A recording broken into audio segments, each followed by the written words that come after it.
Hey guys, welcome back to the channel. It's been a while since I've made a video, and what a way to get back into it. Today we're going to be checking out the Rocket 3. We'll have a look around it in the garage as we usually do in these videos, and then we'll be taking it out on the twisties and seeing what this thing's like out in the real world. I am personally so excited about this, and to be honest, let me grab the camera. This has got to be one of the coolest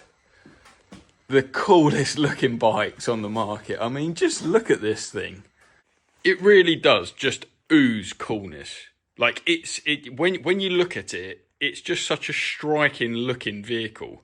You can't help but notice there is a massive engine in it, and it's a motorbike, and those two things are just, they're exciting. You know, for us people that love motorbikes, it's so, this is almost like a feat of engineering. Let's get a big muscle looking cruiser and strap a huge engine to it. And this thing, obviously, we'll take it out in a bit, but I mean, it's torquey. It's torquey. Look at it. Look how well styled that is as well. I think the bike actually is absolutely stunning. The rear tail light is awesome. Let's just turn this on. You see the lights, obviously keyless. Look at that. That's nice, isn't it? You can't help but notice that massive rear tyre. Look how wide it is. And look at the alloys.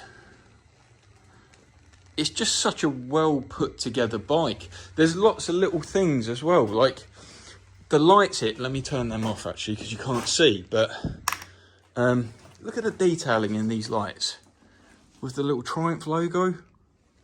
They've really thought about the finer details, as well as obviously the striking presence that it's got.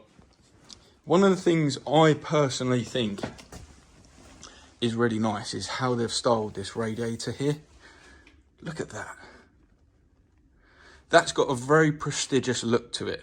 Finishes the bike. Quite often on motorbikes, it kind of looks like with the radiator, kind of looks a little bit unfinished, and obviously it's quite a difficult place for the radiator to be positioned and made to look as slick as this. I mean, look at that.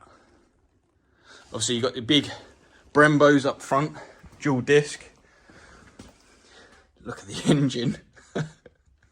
It is just, it's fun. Being here in person on the bike, it is huge. The engine is very, very much noticeably huge for a motorbike. It's cool, so cool. You got your drive shaft here, so you haven't got to do anything with your chain. This bike is actually available at the minute at Webb's. Might change obviously by the time this video's out, but Webb's Peterborough. And to be fair, I like it that much. It might not be available that much longer, but yeah, let's get this thing out on the twisties. It's dry weather today. It's a little bit cold, so well wrapped up warm, and we'll have a little look at the dash and everything like that, the TFT, and see what this thing's out like on the twisties. But just for one more moment, this is an undeniably striking looking bike. All right, can't take it anymore. Let's go get on the twisties. Hi guys, unfortunately on the day my audio recording did not work, so I've had a little bit of time to reflect, and I'll be doing a voiceover for this video. First things first, as soon as I got out on the road, I took the Rocket down a straight and put the pedal to the metal, so to speak, and see what this thing could do in a straight line, and just listen to this thing go.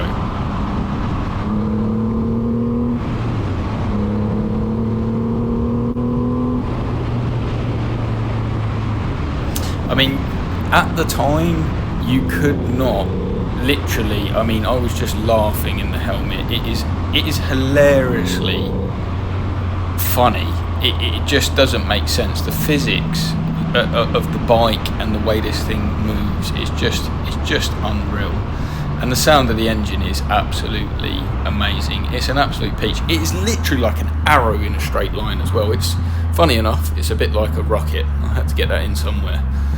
Round this roundabout as well, as I'm coming off the throttle, I love the pops and the burbles that the engine makes, but round the roundabout I am really quite, I'm at a decent lean angle here, and for such a big bike at slow speeds, it felt really nice and planted.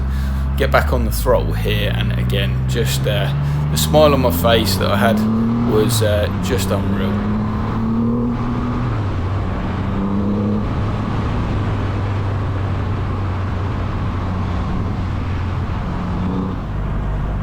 Unfortunately, during the day it did start to rain quite heavily. I thought it'd be a nice time to actually show you the dash and also talk about some of the functionality of the bike. Firstly, the dash was really nice and clear, whether it was dull and rainy like this or later in the video when it's sunny, it was always easy to see. Regarding the rider modes, I did actually change it into rain mode here. I'm not sure if it really comes across that well in video, but it was absolutely hammering it down. It got really wet really quick, and as we all know, that brings lots of oil to the surface of the road, making it super slippy. The rider mode made the throttle response really nice and smooth. I also got plenty of feedback through the steering, through the general feel of the bike, and even though these weather conditions are really quite treacherous, it felt like a nice place to be and I felt confident with it. So a big thumbs up for Triumph for doing that. Pulling onto the motorway here, just having a little bit of thinking about ergonomics, how comfortable the bike is and where it belongs. I've got to be honest, I feel like it really is at home. Motorway speeds, nice long straight roads or sweeping bends, it's such a comfortable place to be. Pulling onto the motorway, plenty of grunt to get you up to motorway speeds, and then it just chugs along. It's something that you could really do some serious miles in. Something that's really important to mention about this bike is the way it makes you feel. Now, looking at the Rocket, you can instantly tell it's just like one of those things that your response is just like, cool. It's just a complete spectacle. And cruising along the motorway here, I did notice a lot of people sort of looking through the window, like thinking like, what is that? And riding it just makes you feel special. It's a special place to be. And I think that has a lot of the kind of, I suppose that's the reason why a lot of us go for a particular motorbike. It's that feeling it gives you, and this motorbike gave me that feeling in abundance. I did turn off the motorway and tried to fit in a couple little twisty turny roads on the way back to Webbs to make the most of the dry weather. This road in particular I think really highlights this bike's ability to change direction in a smooth yet quick way, but also how it rides these bumps. This road was not good. The condition of this road is terrible. It's got cracks in it, it's got bumps in it, everything. And for such a heavy bike, it just smoothed all the bumps out so well and remained really comfortable, really poised, and just sweeping into these right and left hand corners. It just felt fantastic. It truly is an absolutely brilliant bike, and for the sportier riding, it handles it really well. It's able to be a cruiser, it's able to be a little bit sporty, it's able to be really relaxed. It's a really dynamic package. But again, just want to come back to how this thing makes you feel, and there's absolutely nothing like it in my opinion.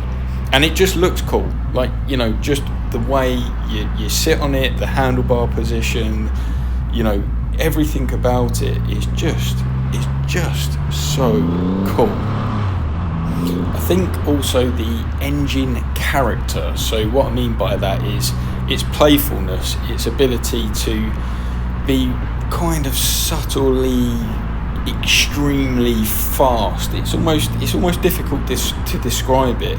And actually, when I got back to Webbs, one of the chaps that I speak to there quite regularly, his first thing was, there's just nothing like it, is there? And that is exactly how I would sum up this machine. There's nothing like it.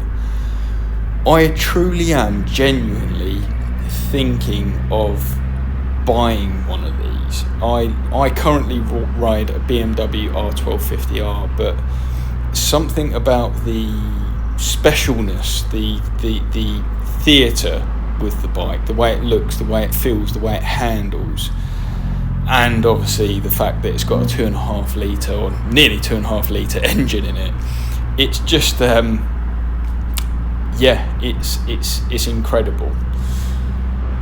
Something to note as well, obviously it's a really heavy bike, but somehow, I'm not sure how they've engineered it to do this, but at slower speeds it just feels really manageable. I can't say any more good about the bike, to be honest. It's genuinely been one of my favourites, and again, I think it's all about that feeling that it gives you. It's not that it is the most torquey, it's not that it's the fastest, it's not to do with anything on figures, it's to do with the way it makes you feel. So I think it's one of those bikes, if you're thinking about it and you're not sure, I would say go and test ride one. Get in contact with Webbs, give them a call and jump on one, take one out for the day or for an hour, and see whether it gives you that feeling. As always, a big thank you to my friends at Webbs. They're a great bunch in there, really helpful, really knowledgeable, and they've got a fantastic array of apparel, crash helmets, leather jackets, you name it, they've got it. Genuinely, thank you for watching the video. It's good to be back. It's been an interesting year for me, very busy, lots of positives, and it's just been a bit busy on the weekends to make these videos, but glad to be back and doing them. Let me know in the comments what you'd like me to take out next. There's a big array of bikes at Webbs at the moment, so the choice is there. But leave a comment in the comment section, and hope to catch you in the next one.